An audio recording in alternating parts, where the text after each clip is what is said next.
When I was a kid, the disaster we worried about most was a nuclear war. That's why we had a barrel like this down in our basement, filled with cans of food and water. When the nuclear attack came, we were supposed to go downstairs, hunker down, and eat out of that barrel. Today, the greatest risk of global catastrophe doesn't look like this. Instead, it looks like this. If anything kills over 10 million people in the next few decades, it's most likely to be a highly infectious virus rather than a war. Not missiles, but microbes. Now, part of the reason for this is that we've invested a huge amount in nuclear deterrence, but we've actually invested very little in a system to stop an epidemic. We're not ready for the next epidemic. Let's look at Ebola. I'm sure all of you read about it in the newspaper. Lots of tough challenges. I followed it carefully through the case analysis tools we use to track polio eradication. And as you look at what went on, the problem wasn't that there was a system that didn't work well enough. The problem was that we didn't have a system at all. In fact, there are some pretty obvious key missing pieces. We didn't have a group of epidemiologists ready to go who would have gone, seen what the disease was, see how far it had spread. The case reports came in on paper.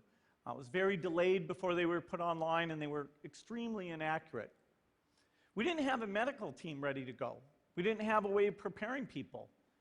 Now, Médecins Sans Frontières did a great job orchestrating volunteers, but even so, we were far slower than we should have been getting the thousands of workers into these countries. And a large epidemic would require us to have hundreds of thousands of workers. There was no one there to look at treatment approaches, no one to look at the diagnostics, no one to figure out what tools should be used. As an example, we could have taken the blood of survivors, processed it, and put that plasma back in people to protect them. But that was never tried. So there was a lot that was missing, and these things are really a global failure. The WHO is funded to monitor epidemics, but not to do these things I talked about. Now, in the movies, it's quite different. There's a group of handsome epidemiologists ready to go. They move in, they save the day, but that's just pure Hollywood. The failure to prepare could allow the next epidemic to be dramatically more devastating than Ebola. Let's look at the progression of Ebola over this year. About 10,000 people died, and nearly all were in the 3 West African countries. There's 3 reasons why it didn't spread more. The first is there was a lot of heroic work by the health workers. They found the people and they prevented more infections.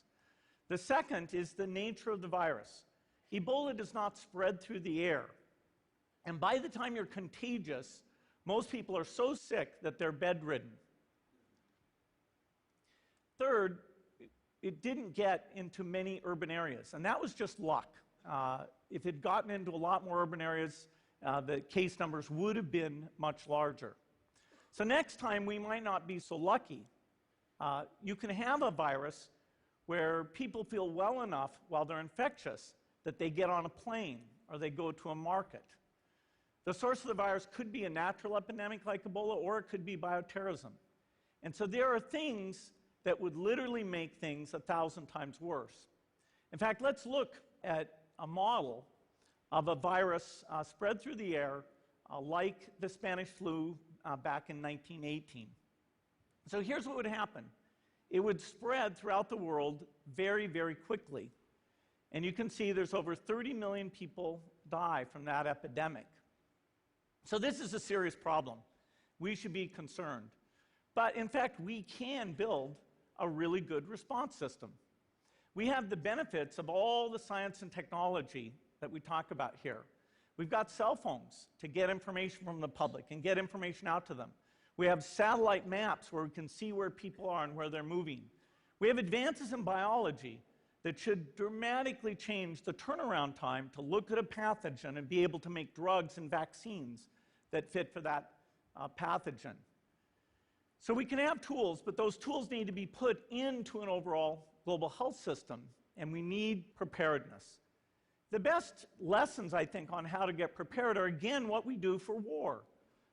For soldiers, we have full-time waiting to go. We have reserves that can scale us up to large numbers. NATO has a mobile unit that can deploy very rapidly. NATO does a lot of war games to check, are people well-trained? Do they understand about fuel and logistics and the same radio frequencies? So they are absolutely ready to go.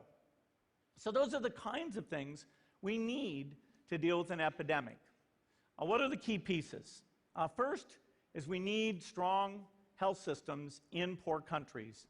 That's where mothers can give birth safely, kids can get all their vaccines, but also where we'll see the outbreak very early on. We need a medical reserve corps. Lots of people who've got the training and background who are ready to go with the expertise. And then we need to pair those medical people with the military, taking advantage of the military's ability to move fast, do logistics, and secure areas. We need to do simulations, germ games, not war games, so that we see where the holes are. The last time a germ game was done in the United States was back in 2001, and it didn't go so well. So far, the